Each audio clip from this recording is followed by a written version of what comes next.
Hey guys, this is Mr. Oseguera over at the Bushido School of Karate. Today I want to talk to you guys about home training. We've been talking about that a whole lot lately. A lot of times home training is seen as maybe not quite as effective as coming to a class, but I tend to differ. All right, one of the biggest things that you can do, one of the most important things you can do when you're training at home is take your own training into your own hands.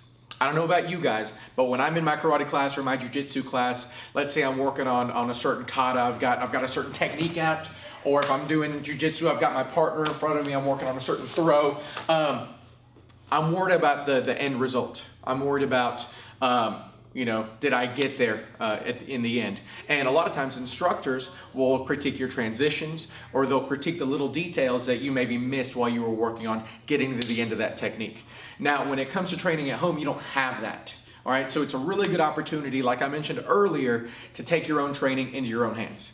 And so today I want to talk to you about specifically stances, all right? Everybody here is familiar with a good strong fighting stance, with a horse stance, side view and cat stance, all that good stuff. What you may not know is that all of those measurements basically stem from one certain stance. All right, so if you can make a really good horse stance with your knees out over those feet, your stance wide enough, a lot of those other stances will be able to, will stem right off of that, and they're very consistent with the length and dimensions of this one. Okay, so I hope you guys know, everybody should know that your horse stance is typically about a shin and 2 fists wide.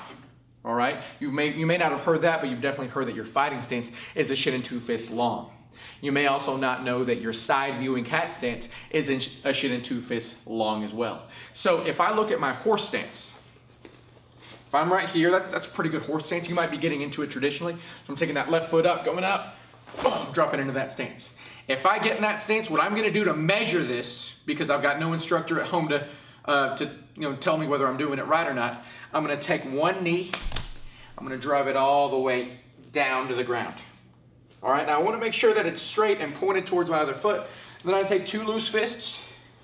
I want to put them up here. My stance was a little bit wide. I'm going to bring it in just a tiny bit. Boom. There's the width of my stance. Now, the cool thing about this is you can do this a bunch of times. Every now and then you want to go down and check your stance. What's really cool about this is if I just shift my body over, I've got the same length. Now it's from my toes to my heel.